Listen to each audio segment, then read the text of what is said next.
Baik, terima kasih Bapak Ketua Kaum Bapa yang memberi kesempatan untuk saya memimpin ibadah PKS Kaum Bapa di rumah tangga Bapak Itra. Baik, kekasih-kekasih Tuhan, mari kita mempersiapkan diri kita, hati kita, jiwa kita untuk kita menghadap hadirat Tuhan lewat PKS Kaum Bapa ini.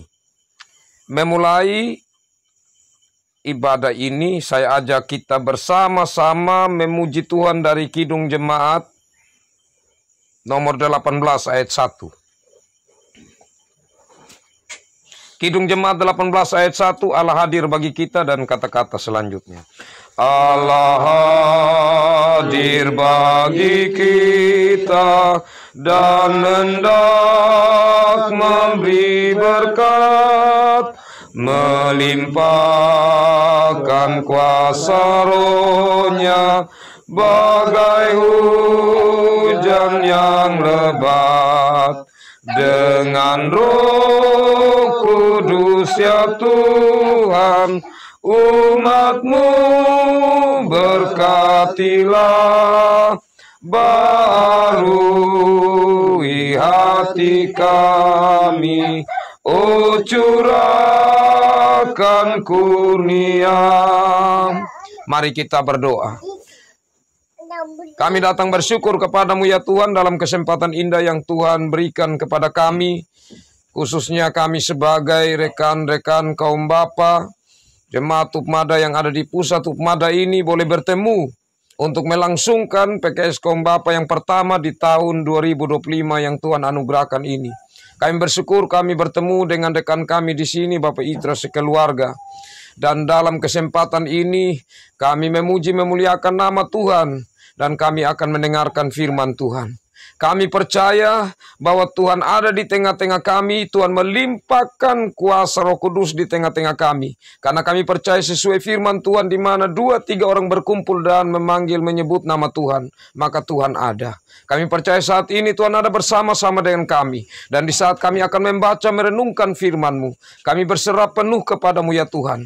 Mari Tuhan yang datang, yang dengan Roh Kudus memberikan kemampuan kepada kami, untuk kami menjadi pendengar yang baik dari firman Tuhan.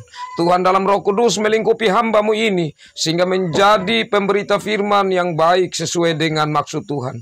Dan biarlah dengan karya Roh Kudus hati-hati kami semua dilembutkan, dan kami menerima firman Tuhan ini untuk kami jadikan pegangan dalam hidup kami. Ya Tuhan, mari datang dan berfirmanlah. Dalam Yesus Kristus, firman hidup, kami berdoa kepada Bapa di sorga. Amin. Kekasih-kekasih Tuhan, saya pilih bagian firman Tuhan dari surat Yudas pasal 1 ayat 5 sampai ayat 7. Tapi ada baiknya kita bacakan dari ayat 1. Baik, saya bacakan bagi kita, kekasih-kekasih Tuhan. Salam dari Yudas, hamba Yesus Kristus dan saudara Yakobus, kepada mereka yang terpanggil, yang dikasihi dalam Allah Bapa, dan yang dipelihara untuk Yesus Kristus. Rahmat, damai sejahtera dan kasih kiranya melimpahi kamu. Hukum atas guru-guru palsu. Saudara-saudaraku yang kekasih, sementara aku bersungguh-sungguh berusaha menulis kepada kamu tentang keselamatan kita bersama, aku merasa terdorong untuk menulis ini kepada kamu dan menasihati kamu, supaya kamu tetap berjuang untuk mempertahankan iman yang telah disampaikan kepada orang-orang kudus. Sebab ternyata ada orang tertentu yang telah masuk menyelusup di tengah-tengah kamu, yaitu orang-orang yang telah lama ditentukan untuk dihukum. Mereka adalah orang-orang yang fasik, yang menyalahgunakan kasih karunia Allah kita untuk melampiaskan hawa nafsu mereka, dan yang menyangkal satu-satunya penguasa dan Tuhan kita Yesus Kristus. Tetapi sekalipun kamu telah mengetahui semuanya itu dan tidak meragukannya lagi, aku ingin mengingatkan kamu bahwa memang Tuhan menyelamatkan umatnya dari tanah Mesir, namun sekali lagi membinasakan mereka yang tidak percaya. Dan bahwa ia menahan malaikat-malaikat yang tidak taat pada batas-batas kekuasaan mereka, tetapi yang meninggalkan tempat kediaman mereka dengan belenggu abadi di dalam dunia kekelaman sampai penghakiman pada hari besar. Sama seperti Sodom dan Gomora dan kota-kota sekitarnya yang dengan cara yang sama melakukan percabulan dan mengejar kepuasan-kepuasan yang tak wajar, telah menanggung siksaan api kekal sebagai peringatan kepada semua orang. Demikian bagian sabda Tuhan ini. Berbahagialah saya dan saudara yang selalu rindu untuk membaca firman, mendengar firman, merenungkannya dan melakukan dalam hidup kita. Saudara-saudara yang kekasih dalam Tuhan Yesus Kristus, meskipun bagian bacaan saya sampaikan tadi itu dari ayat 5 sampai ayat 7, tapi sedikit tentunya saya mengantar kita dari ayat 1 sampai 4. Nah, tentang surat Yudas ini, kekasih-kekasih Tuhan, beda dengan Injil Yudas. Jadi ada yang namanya Injil Yudas, ada juga yang bagian dari bacaan ini surat Yudas. Apa bedanya? Kalau Injil Yudas itu adalah Injil yang ditolak, tidak masuk dalam bagian bacaan firman, bahkan itu dianggap sangat bertentangan dengan firman Tuhan. Kenapa kekasih-kekasih Tuhan? Karena Injil Yudas itu bercerita tentang kepahlawanan Yudas Iskariot. Jadi menurut pemahaman ini, ya, atau teori atau ajaran Injil Yudas, bahwa Yudas Iskariot itu pahlawan karena dia telah menyerahkan Yesus supaya Yesus itu terlepas dari tubuhnya, dari rohnya. Karena dikatakan bahwa tubuh itu adalah fana, tubuh itu jahat, tubuh itu sesuatu yang buruk, sehingga Yesus harus dilepaskan dari tubuhnya yang buruk itu. Ya.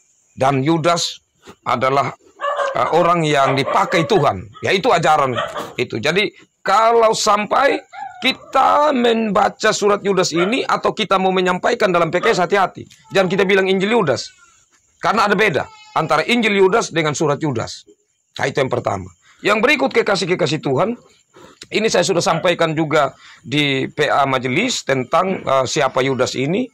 Ya, tapi secara singkat saya sampaikan sampai ayat 4 ini, bahwa Yudas adalah seorang saudara dari Yesus Kristus.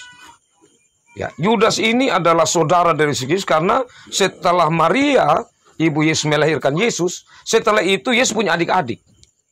Adik-adiknya itu ada nama Yakobus, ada yang nama Yudas, ada yang nama Yosef atau Yusuf. Ya. Nah, kekasih-kekasih Tuhan, di sini luar biasanya karena Yudas ini menyatakan bahwa dirinya hamba. Bukan dikatakan saya saudaranya Yesus, tapi saya ini adalah hamba Yesus Kristus. Di sini menunjukkan bahwa dia menempatkan dirinya hamba dan Yesus Tuhan.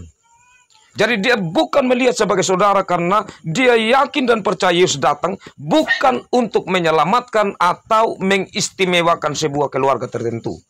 Tapi Yesus datang untuk semua orang. Dan dikatakan di sini sebagai hamba, apa artinya? Bahwa sebagai hamba adalah orang yang memberi diri secara total kepada tuannya.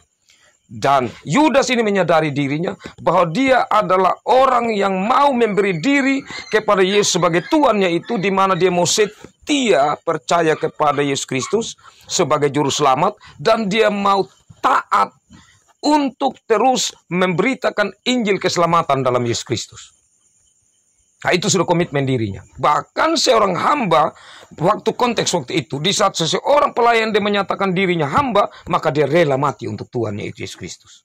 Nah, disinilah suatu ajaran iman yang luar biasa dari seorang Yudas. Selanjutnya Yudas juga menyampaikan tentang bagaimana gereja yang sejati. Di sini kekasih-kekasih Tuhan, tentu kepada jemaat-jemaat yang tidak disampaikan jemaat tertentu yang mana.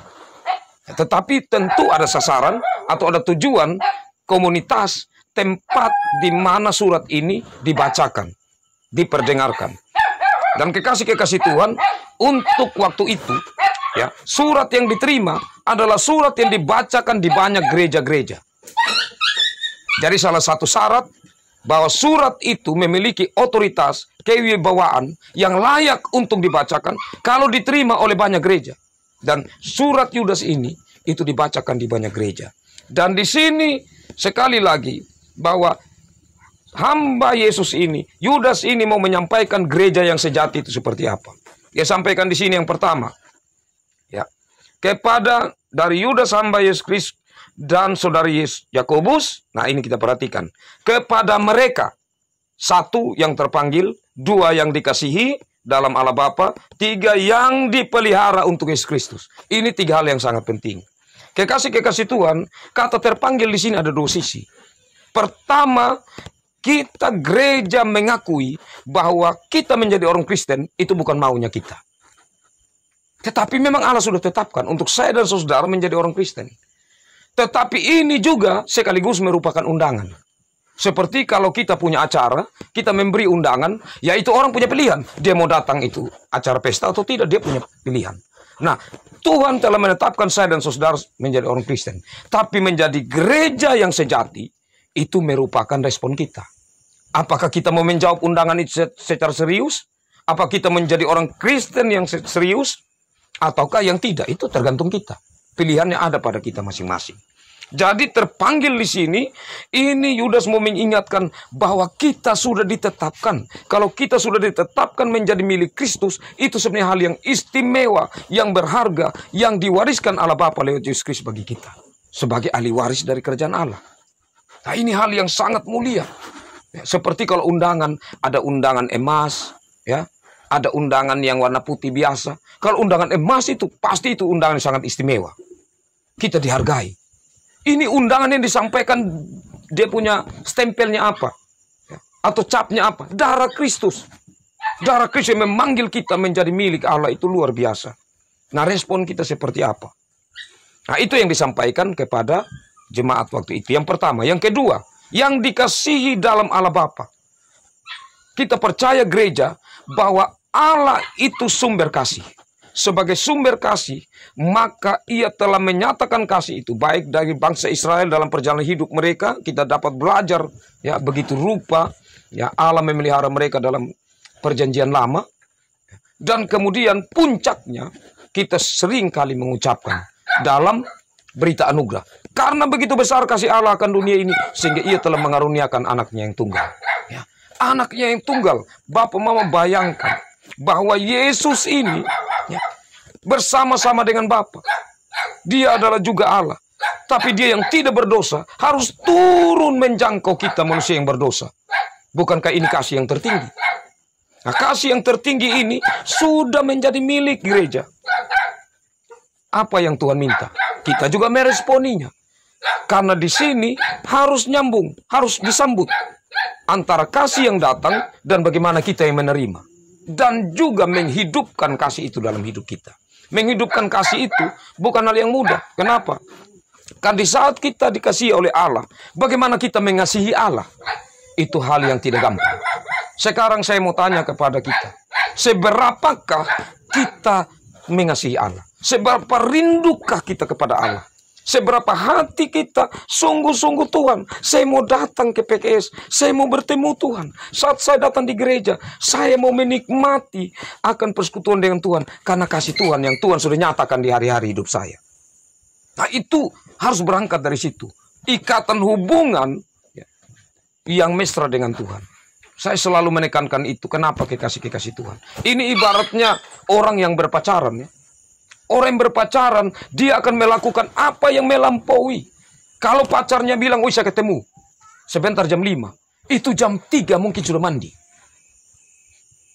Sudah mandi, sudah siap. Bagaimana saya mau datang untuk ketemu pacar saya? Kita melakukan hal-hal, kita bisa tinggalkan hal-hal yang mungkin itu penting sekali. Nah, apakah itu ada dalam diri kita? Saya percaya ada. Itulah kita ada sekarang. Tapi saudara-saudara kita yang lain, mereka belum jatuh cinta secara mendalam kepada Tuhan. Ya, mungkin yang lain sudah, tetapi karena mereka sedang berada di dalam pergumulan. Mereka sedang berada di dalam tahapan iman yang belum sampai pada titik ini. Tapi kita yang sudah mendengar ini, penting sekali. Kekasih-kekasih Tuhan, saya percaya, kalau bapak-bapak majelis yang hadir pada malam hari ini, kalau mau dilihat saja secara kemajelisan, kita ini terus ada tugas, ada pelayanan. Kenapa kita mesti tetap datang? Bukankah bapak-bapak yang lain yang harus datang di luar majelis, yang menjangkau kegiatan-kegiatan seperti ini? Tapi inilah PR kita. Inilah tantangan kita. Terus apa yang kita lakukan? Kita percaya kita tidak berjalan sendiri. Roh Kudus Tuhan pasti akan menolong kita. Kan itu yang penting adalah kita bapak-bapak yang selalu mengikuti, jangan lupa terus berdoa dan mendoakan kekasih-kekasih kita. Mengingatkan mereka, inilah yang mau dilakukan oleh Yudas ini. Karena kasihnya yang ia rasakan dari Tuhan dan kasihnya kepada orang-orang Kristen waktu itu. Sehingga ia mengingatkan mereka lewat surat. Nah, ini prinsip yang penting. Yang berikut kekasih-kekasih Tuhan. Dan yang dipelihara untuk Yesus Kristus. Ini adalah sebuah janji yang menjadi pegangan kita. Di saat kita sudah percaya kepada Kristus, maka kita juga ya merasakan kasihnya, dan di dalam kasihnya itu kita percaya janjinya untuk terus memelihara hidup kita. Karena Yudas ini menyadari, di mana setelah saat Yesus ya menyampaikan mau naik ke surga ya, amanat agung, pergilah jadikanlah semua bangsa muridku, dan seterusnya, apa yang Yesus katakan berikut, aku akan menyertai kamu sampai akhir zaman. Nah, kalimat inilah yang dilanjutkan dalam salam dia. Kita lihat di ayat 2. Rahmat, damai sejahtera, dan kasih kiranya melimpahi kamu. Kekasih-kekasih Tuhan, kita kalau bertemu biasa bilang shalom. Kita biasa bilang, apa shalom? Shalom itu adalah damai sejahtera. Itu ungkapan satu salam, dua berkat. Kalau kita bertemu, kita katakan shalom, itu sama dengan kita salam. Sama dengan kalau liturgi, kita kan awalnya pakai salam, tuh, votum dan salam. Nah, salam itu adalah perjumpaan di mana kita perlu merasakan damai itu. Jadi kalau kita sedang tidak damai, jangan ucapkan shalom kepada orang itu. Karena itu pertama, ya kita sedang menipu diri kita sendiri.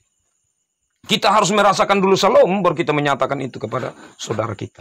Karena itu di saat kita bertemu, maka shalom itu harus lahir dari hati. Ya hanya karena biasa kita bilang shalom, shalom, jadi hanya dia ya seperti tidak punya makna. Kita hanya bilang shalom, tapi kalau dari hati, maka kita akan renungkan, saat saya mau ucapkan shalom ini, saya di dalam diri saya sendiri harus punya damai sejahtera. Baru kemudian saya nyatakan itu untuk kita merasakan damai itu, sehingga dalam pertemuan kita, maka Tuhan ada di situ. Kalau perjumpaan-perjumpaan yang kita lakukan dengan ungkapan shalom, maka di situ kita sedang menghadirkan Tuhan, maka setiap percakapan kita dalam perjumpaan itu menjadi berkat. Karena kita tidak sembarang lagi bicara. Yang kedua, kita kalau mau berpisah, kita katakan shalom. Itu ucapan berkat. Karena di situ kita mau menyampaikan kiranya Tuhan menyertai engkau dalam damai sejahteranya. Dan di saat dia menyambut itu, dia juga mau mengatakan Tuhan menyertaimu juga dalam damai sejahtera. Nah, ini kekasih-kekasih Tuhan yang disampaikan oleh Yudas. Di saat ia menyatakan itu karena dia telah merasakan damai dari Tuhan dalam hidupnya. Nah, sekarang konsepnya, apakah damai itu selalu ada dalam keadaan senang? Tidak, Pak Mama. Tidak. Damai itu hadir seperti tunas yang tumbuh di tanah kering. Karena kita ini punya pergumulan masing-masing. Tetapi kenapa damai itu kita bisa rasakan? Karena kita telah menyampaikan kepada Tuhan, Tuhan, saya menghadapi pergumulan, saya percaya Tuhan memberi kepada saya kekuatan. Tuhan memberi kepada saya kesabaran. Bahkan Tuhan memberi kepada saya jalan keluar untuk pergumulan yang saya hadapi. Selain itu, saya pun berkomitmen untuk berjalan bersama-sama dengan Tuhan. Bukan hanya menantikan seperti Sinterklas. Atau seperti sebuah hadiah yang datang dari orang tertentu yang tanpa usaha apa-apa dari kita. Nah, ini kekasih-kekasih Tuhan yang penting sekali di saat kita merenungkan ayat 2 ini. Selanjutnya ayat 3 dan 4. Di sini mau menyampaikan kekasih-kekasih Tuhan tentang bagaimana kita, ya, saya ayat kuncinya itu ada di 3 bagian akhir ya. Menasihati kamu supaya kamu tetap berjuang untuk mempertahankan iman yang telah disampaikan kepada orang-orang kudus. Nah, iman yang telah disampaikan kepada orang-orang kudus ini siapa? Mereka yang telah memberi diri untuk hidup dalam Tuhan. Terutama para rasul. 12 orang yang dipanggil Tuhan secara khusus. Karena mereka saksi mata, saksi hidup. Mereka yang terus dekat dengan Tuhan. Yang mengalami satu persekutuan yang sungguh-sungguh dengan Yesus Kristus. Nah, orang-orang kudus ini, apa yang mereka wariskan? Yang mereka wariskan adalah kebenaran. Yang mereka wariskan adalah firman Tuhan, kabar baik, Injil itu. Nah, inilah yang menjadi pegangan bagi Yudas yang dia juga mau wariskan, mau lanjutkan untuk jemaat-jemaat. Bukan hal yang mereka tidak tahu, tetapi di sini hal yang mereka sudah tahu, tetapi untuk dimurnikan. Supaya mereka mengingat betul ajaran-ajaran yang diwariskan oleh para rasul, jangan sampai itu sudah dicampuri dengan ajaran-ajaran yang lain, yang palsu, yang tidak benar. Dan yang tidak benar itu sudah dianggap sebagai hal benar. Tidak boleh, dia harus tetap murni. Dan itu yang menjadi pegangan mereka, untuk mereka wariskan lagi kepada anak-anak mereka. Nah, ini tanggung jawab kita sebagai kaum bapa. Sebagai kaum bapa, kekasih-kekasih Tuhan tidak mudah. Apa yang kita wariskan? Bukan yang utama itu adalah harta kita, materi, tanah, dan lain sebagainya. Meskipun itu tanggung jawab sebagai orang tua. Untuk bagaimana sepanjang perjalanan hidup. Tapi kekasih-kekasih Tuhan, ingat bahwa warisan yang kekal, yang paling berharga adalah firman Tuhan. Kebenaran yang bersumber dari Tuhan. Nah, inilah yang mau disampaikan untuk supaya orang-orang yang akan membaca, yang akan mendengar surat ini, mereka benar-benar berjuang untuk mempertahankan iman mereka, keyakinan mereka yang telah diwariskan itu.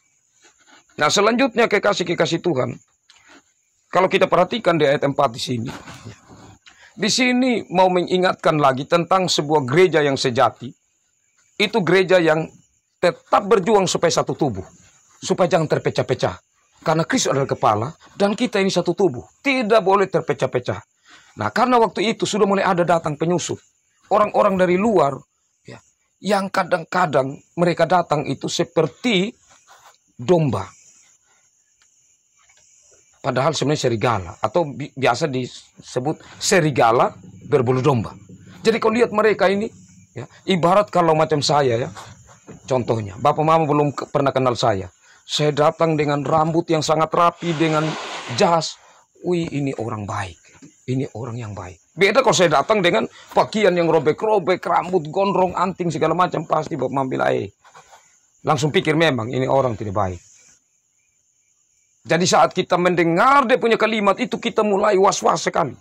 Tetapi kalau yang rapi tadi, apalagi dia kasih kalimat yang enak-enak, yang baik-baik.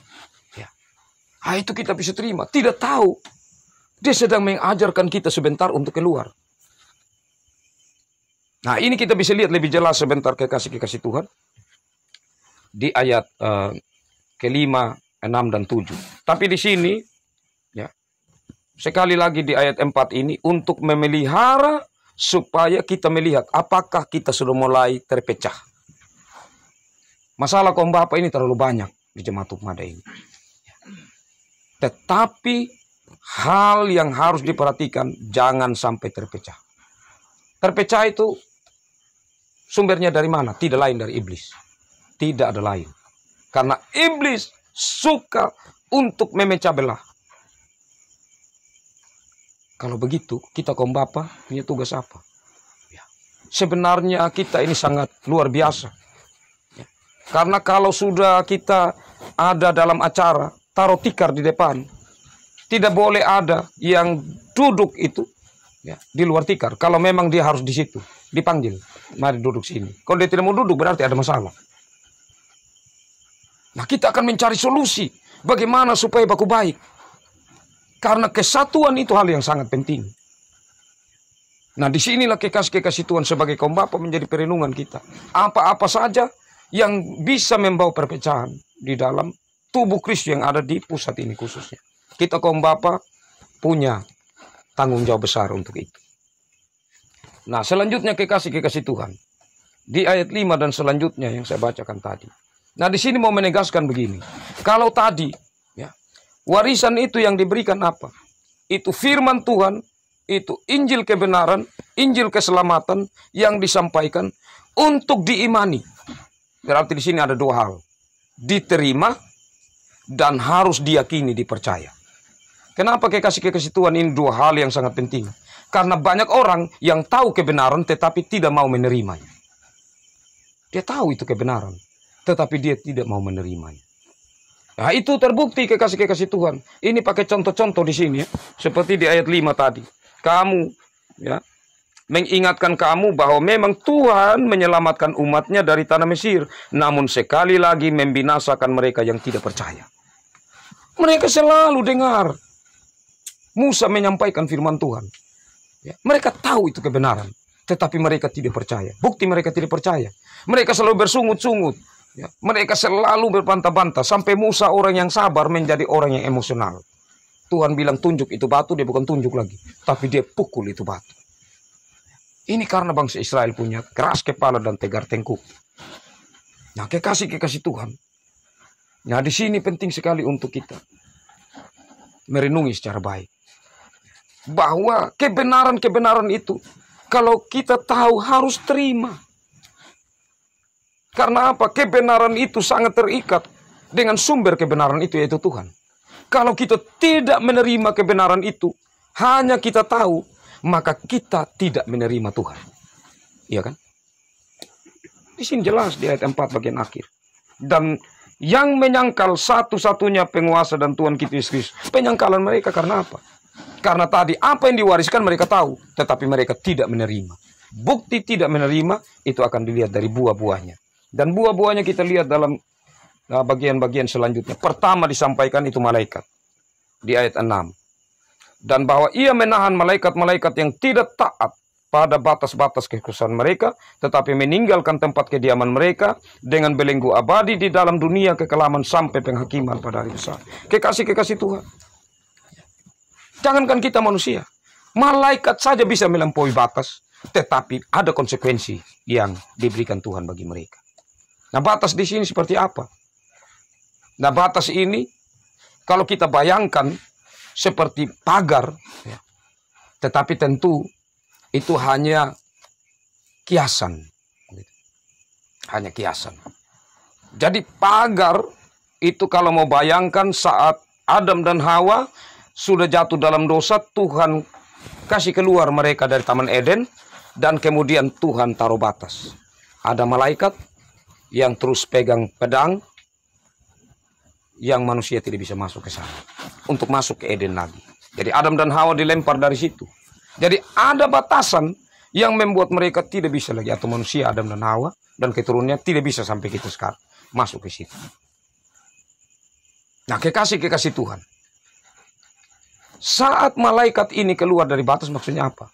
Saat mereka sudah mulai melewati kewenangan yang Tuhan berikan. Jadi kalau Tuhan bilang kamu punya batas di sini ya. Kamu punya kuasa, kamu punya keinginan batas ini. Tapi kemudian mereka mau sama dengan Tuhan.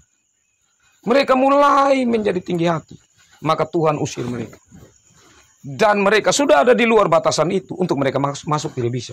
Karena di sini jelas firman Tuhan mengatakan di 6 bagian akhir. Di dalam dunia kekelaman sampai penghakiman pada hari besar. Jadi tinggal mereka menanti. Nanti penghakiman mereka sudah dibatasi. Tidak bisa. Nah, kekasih-kekasih Tuhan, batasan-batasan ini penting dalam kehidupan kita. Kalau dalam rumah tangga kita, kita pasti juga memiliki batasan. Sebagai orang tua, sebagai bapak, kita tentu ingin anak kita tetap ada dalam batasan kita. Jadi kalau dia sudah mulai melakukan hal yang melampaui batas, pasti kita tegur. Karena kita tahu bahwa dia sudah mulai keluar dari batas itu.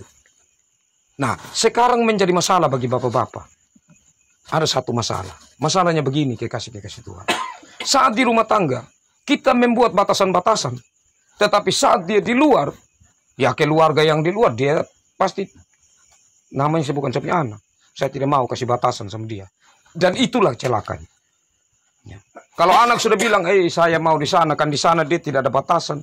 Saya lebih sayang itu orang tua di sana, saya punya teman, punya orang tua. Karena dia bebas saja untuk saya melakukan apa. Dia tidak tegur saya. Ya karena dia mungkin perasaan. Tetapi disitulah berbahayanya kekasih-kekasih Tuhan. Karena itu saya ada dua hal. Di saat anak-anak sudah mulai tidak suka di rumah. Pertama, ya, karena dia sudah rasa bahwa dia bisa menentukan dirinya. Dan dia tidak mau ada dalam batasan orang tua. Dan itu tanda awas bagi kita orang tua. Saya punya anak ini kenapa? Sulit sekali ada di rumah. Berarti dia sudah mulai merasa bahwa batasan itu sangat membelenggu dia. Dia tidak merasa bebas. Nah, disinilah kita harus awas terhadap hal-hal seperti itu. Dan bukan anak kandung kita saja. Karena tanggung jawab Bapa di dalam jemaat adalah untuk anak-anak orang lain sebagai satu persekutuan, satu tubuh Kristus. Nah, kekasih-kekasih Tuhan. Kita gereja. Ini masalahnya. Iblis suka tarik kita keluar dari batas-batas yang ada. Supaya kita ada di luar batas. Supaya kita jangan ada di dalam batasan-batasan yang ada. Nah, kebanyakan kan kita lebih senang untuk tidak terikat ya, supaya lebih bebas. Disinilah kekasih-kekasih Tuhan. Orang-orang bilang masuk di gereja terlalu banyak aturan. Terlalu banyak ini dan itu, ini dan itu. Orang yang dewasa. Orang yang mampu menentukan apa yang saya harus lakukan. Yang baik untuk saya, tetapi juga berdampak untuk orang lain. Membawa buah yang baik atau teladan yang baik. Ini hal yang tidak mudah bagi kita bapak-bapak. Yang terakhir kekasih-kekasih Tuhan. Ayat 7. Sama seperti Sodom dan Gomora dan kota-kota sekitarnya. Yang dengan cara yang sama melakukan percabulan dan mengejar kepuasan-kepuasan yang tak wajar. Telah menanggung siksaan api kekal sebagai peringatan kepada semua orang. Kekasih-kekasih Tuhan. Apa masalah Sodom dan Gomora? Sodom dan Gomora, hal yang tidak wajar, itu dianggap wajar. Sekali lagi, masalah Sodom dan Gomora, hal yang tidak wajar, sudah dianggap itu kewajaran. Atau, hal yang tidak baik, sudah dianggap itu baik. Itu kenapa bisa terjadi? Pertama, karena sudah dilakukan oleh banyak orang. Jadi orang, kalau dia juga begitu, oh kok dia juga begitu, kok dia juga begitu. Jadi itu sudah banyak orang yang buat, jadi dianggap wajar. Yang kedua, karena sudah menjadi kebiasaan. Jadi hal yang sudah dilakukan banyak orang, dan itu sudah menjadi kebiasaan, apalagi yang harus dilakukan. Hanya satu cara, bagi Tuhan harus dimusnahkan. Harus dimusnahkan.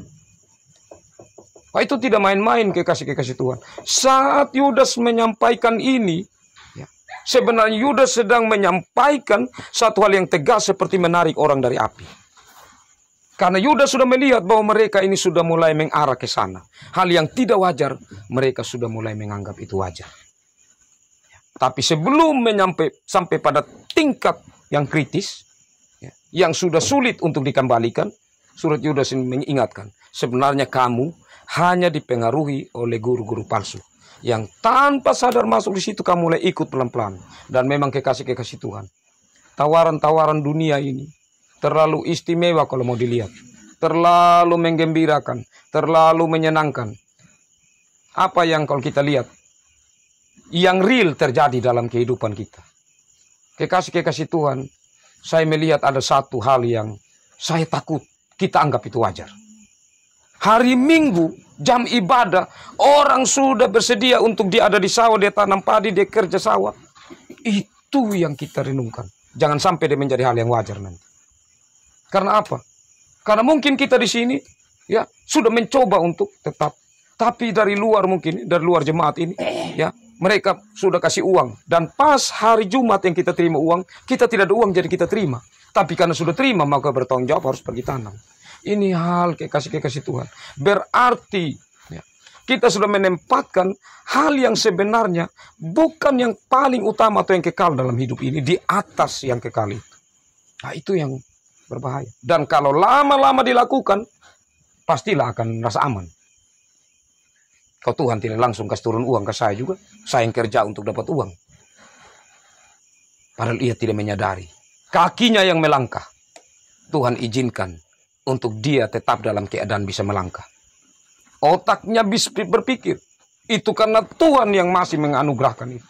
Banyak hal dalam hidup ini yang orang tidak menyadari itu. Dan hanya melihat persoalan yang kecil. Untuk menutupi kuasa Tuhan yang besar. Yang dianggap tidak mampu melakukan apa-apa dalam hidupnya. Saya pikir ini perlu menjadi perenungan yang mendalam bagi kaum Bapa. Bagaimana itu dinyatakan dalam sebuah program atau seruan-seruan. Sehingga jemaat kita ini semakin melihat hal itu secara serius. Sehingga tidak terjebak dalam hal-hal yang disampaikan oleh firman Tuhan ini. Ya, karena di sini kekasih-kekasih Tuhan di ayat 7 ini bukan main-main diingatkan. Saya pikir kalau kita serius melihat itu, kita mencermati keadaan kita, maka ini menjadi hal yang penting sekali dalam kehidupan bersama kita kaum Bapa. Demikian itu kekasih-kekasih Tuhan dari bagian firman Tuhan ini yang saya sampaikan dalam kesempatan indah ini bagi kita, dan kiranya kita berbagi berkat bersama lewat pertanyaan atau pernyataan berbagi berkat bersama lewat firman Tuhan ini dengan karya Roh Kudus yang berbicara dalam kita masing-masing. Baik, kekasih-kekasih Tuhan, saya beri kesempatan dan saya secara berurutan mulai dari Bapak Feni, Bapak Hans,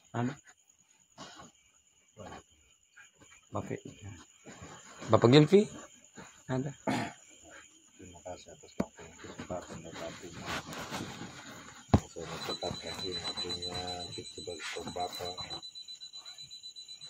mau bagaimana, artinya dalam hal ini kita harus benar-benar buat satu program yang bisa kita lakukan sendiri. Macam contoh tadi yang Bapak bilang, artinya kita buat satu program, misalnya contoh hari ini tidak boleh ada yang tanam, artinya khusus kita di pusat Hikmada, supaya itu benar-benar kita bisa sosialisasikan di warga jemaat. Itu kita tidak perbolehkan untuk tanam hari Minggu, karena hari Minggu itu kan siang hari itu kan bisa ada yang tengah hari, sebenarnya hari Senin sampai hari Sabtu. Itu yang pertama. Yang kedua, artinya kita buat program juga ini, kalau kita mau bangun kembali sama artinya selama tahun 2025 ini coba kita lebih fokus kepada orang-orang yang bermasalah. Kita PKS, artinya dalam hal ini yang ke gereja, yang biasa, yang ditahan, yang tahan diri, coba itu yang kita lebih prioritas lagi untuk kita PKS, supaya adalah bukti nyata yang kita lakukan di kaum Bapa ini. Macam contoh saat ini ya oke lah, artinya awal kita ber-PKS, supaya selanjutnya itu kita cari lagi orang-orang yang macam tadi yang saya bilang, supaya kita fokusnya ke sana. Jangan kita terfokus dulu dengan yang macam majelis, yang aktif di gereja, artinya yang masih jauh-jauh gereja lah yang kita harus prioritas utama untuk tahun 2025. Pasti sedikit demi sedikit kita akan, apakah kita berhasil atau tidak, artinya tergantung kita yang melaksanakan. Yang penting kita sebagai macam contoh yang Bapak Ketua Kompak bilang tadi, ada di tangan majelis. Kami sebagai majelis siap saja, yang penting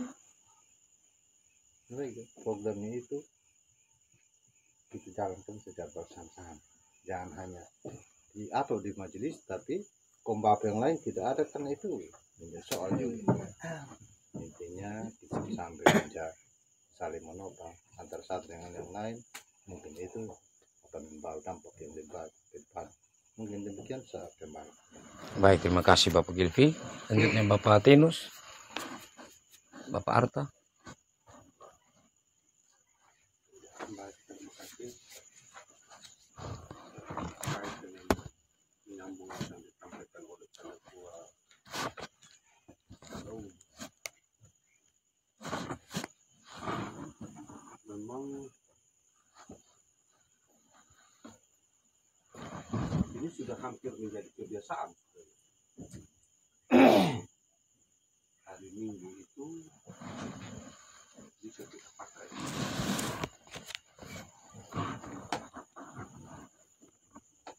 baik pada orang dewasa maupun anak-anak. Jadi yang menjadi contoh untuk kita tidak melakukan pekerjaan di hari Minggu yang melibatkan orang banyak atau anak-anak, yang mulai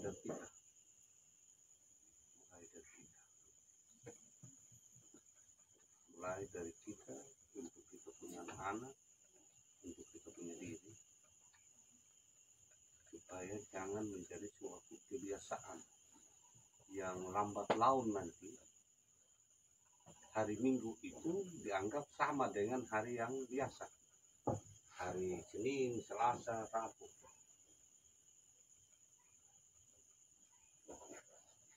Jadi ya mungkin juga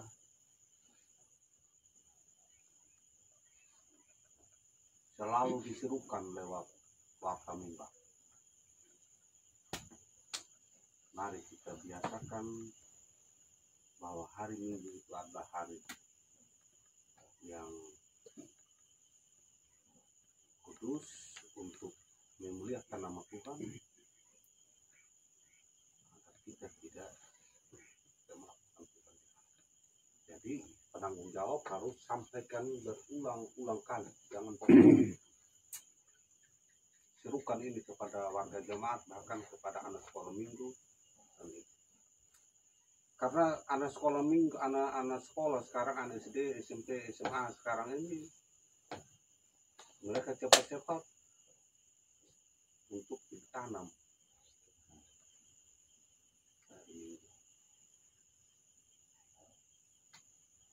Jadi lama kelamaan nanti setelah mereka dewasa, hari Minggu itu mereka lagi kita tahu bahwa itu adalah hari pergantian, hari Tuhan. Sehingga kewajiban muriru kita adalah serukan terus setiap lepas ibadah, jangan bosan untuk sampaikan. Hal yang kedua terkait dengan penyusup. Ya, di jemaat kita memang ada penyusup. Ya, antara lain mereka ini yang gunakan hari Minggu kerja, kita terpengaruh. Adalah bagian dari penyusup. Bukan saja orang dari luar jemaat Mada, tetapi kita orang jemaat Mada sendiri juga adalah penyusup. Sehingga mari kita hati-hati supaya kita jangan menjadi penyusup, supaya kita membiasakan sesuatu yang benar dan baik untuk memuliakan nama Tuhan. Memang berusaha untuk menyatakan sesuatu yang benar dan baik, ya tidak semudah kita balik telapak tangan, pasti punya tantangan ini. Contoh, kalau seseorang itu sangat idealis, sangat prinsip, pasti akan dijauhi oleh orang-orang yang mau bebas, yang tidak mau terikat. Contoh saja di rumah tangga kita, kalau anak-anak itu kita ada ketentuan, aturan yang kita itu dalam rumah tangga, ada penyusup macam bilang, kenapa begini saja, yang membuat ketentuan yang ada dalam rumah tangga kita lemah. Ya, jadi ini adalah bagian dari penyusup yang sangat-sangat membahayakan di gereja. Memang kita hati sekarang, baik kita sebagai kaum bapa maupun kita sebagai majelis jemaat.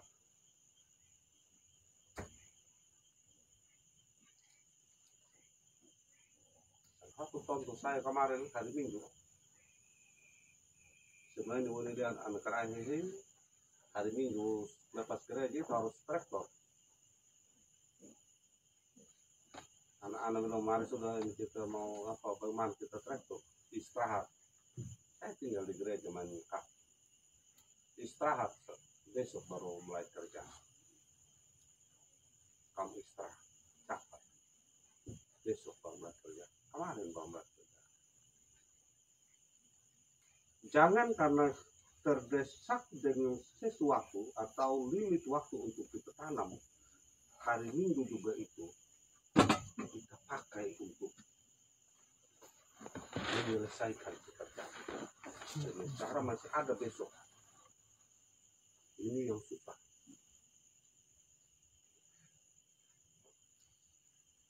Jadi mulai dari kita sebagai kaum bapak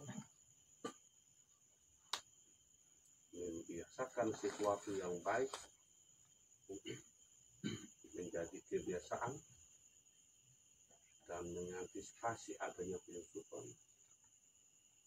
lewat berbagai hal.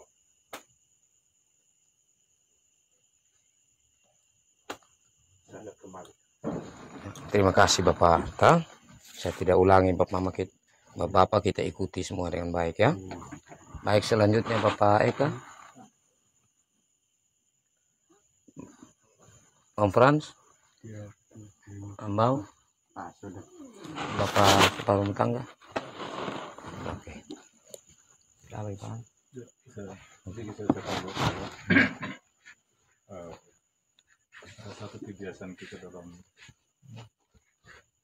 kehidupan kita bahwa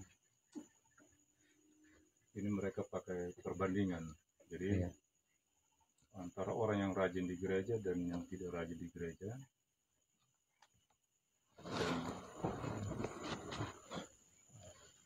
Dan ini masalah iman atau hati kita. Jadi seperti contoh begini. Kita yang rajin di gereja hanya kitanya rajin tapi tidak fokus apa firman Tuhan yang kita betul-betul terima. Sehingga ketika mereka yang tidak datang di gereja tetapi mereka berdoa, mereka setia dengan Tuhan walaupun tidak datang ke rumahnya Tuhan. Jadi tetapi kalau kita juga rajin di gereja, setia dan betul benar-benar mendengar firman Tuhan, maka tentu akan masuk di dalam hati kita. Jadi mereka ibaratkan bahwa sama dengan kerja. Ada orang bekerja dengan sungguh-sungguh, maka hasilnya dia akan dapat. Tapi ada orang kerja, betul dia kerja, tapi ibaratnya hanya dia terputar yang keliling, hasilnya juga tidak memuaskan. Nah seperti inilah kita kebanyakan kurang sukses dibanding mereka tadi yang tidak setia tidak rajin ke rumah Tuhan, tapi mereka setia dengan Tuhan. Tetapi kita di sini tugasnya kita kasih pemahaman bahwa jika kita setia ikut persekutuan, datang ke rumahnya Tuhan, sama dengan ibarat bahwa kita sebagai orang tua, ketika kita mengingat terus anak kita walaupun mereka jauh, maka Tuhan juga ingat seperti kita. Tetapi kita punya anak, semakin kita tidak ingat, sama juga Tuhan tidak ingat kita. Mungkin seperti itulah sosialisasi, sehingga kenapa hari Minggu kita harus beristirahat. Kenapa? Supaya pemerintah mengakui bahwa hari Minggu adalah hari kudus, hari Tuhan, berarti memang butuh istirahat. Sehingga pekerjaan yang berat, pekerjaan yang membahayakan, itu tidak boleh kita kerjakan.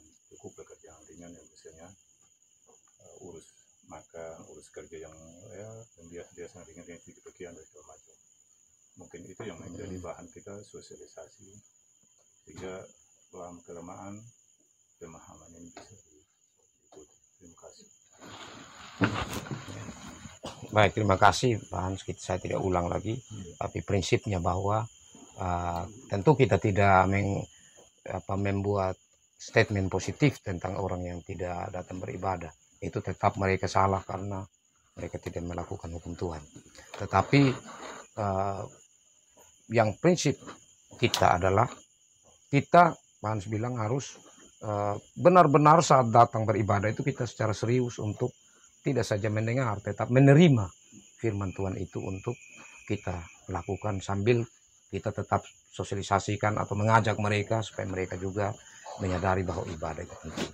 Baik, terima kasih Pak Hans. Masih ada dari Bapak ini? Ya, baik, terima kasih Bapak ya. Tentang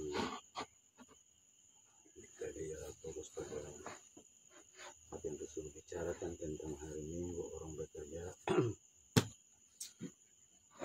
Ya semacam kita karena PA itu ada bahan PA yang bagaimana kita waktu untuk bekerja dan waktu untuk Tuhan kayaknya pernah ada.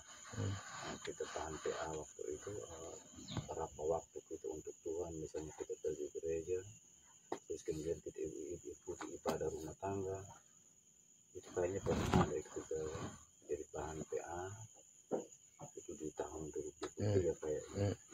Nah, itu juga yang mungkin nanti kita perlu menjadi bahan PKS sehingga warga jemaat juga tahu bahwa seolah-olah yang 6 hari macam waktunya tidak cukup buat dia bekerja dari pagi sampai sore. Sepertinya waktu yang 6 hari dia merasa tidak cukup sehingga dia harus pakai hari Minggu. Mungkin hal itu yang saya sampaikan kembali. Baik, terima kasih. Ada usul konkret dari Bapak ini, nanti kita jadikan itu bahan PA ya, selain tadi usulan untuk kita program di kaum Bapa, terus juga untuk kita sampaikan selepas ibadah ya, dan juga bagaimana untuk kita jadikan bahan PA. Saya pikir hal-hal ini sangat luar biasa ya, itu Roh Kudus Tuhan yang memberi kita hikmat untuk kita sampai pada cara-cara berpikir merujuk kepada program-program seperti itu. Baik, kekasih-kekasih Tuhan, demikian firman Tuhan untuk kesempatan PA yang pertama di tahun 2025 ini. Kita bersyukur karena kesempatan indah Tuhan berikan bagi kita. Ya, saya percaya bahwa Roh Kudus melembutkan hati kita sehingga kita sungguh mendengar dan menerima. Serta pada akhirnya tentu hal yang berikut kita lakukan, menampakkan buah-buah kebenaran dalam kehidupan kita. Tuhan memberkati firman-Nya dan memberkati kita semua. Amin. Kekasih-kekasih Tuhan, mari kita menyambut firman Tuhan ini. Kita menyanyi Kidung Jemaat 249 ayat 1 dan 3. Kidung Jemaat 249 ayat 1 dan 3, serikat persaudaraan.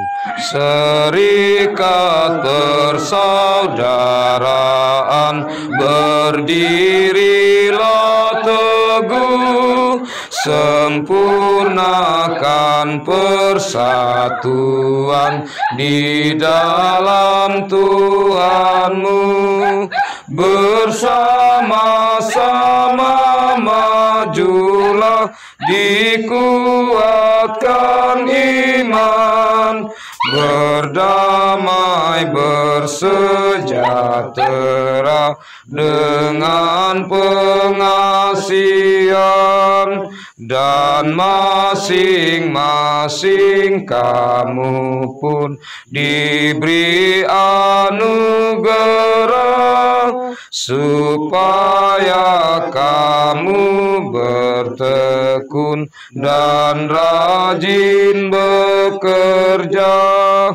Hendaklah hatimu rendah, tahu Tuhan berpesan, jemaat menurut firman-Nya berkasih-kasihan.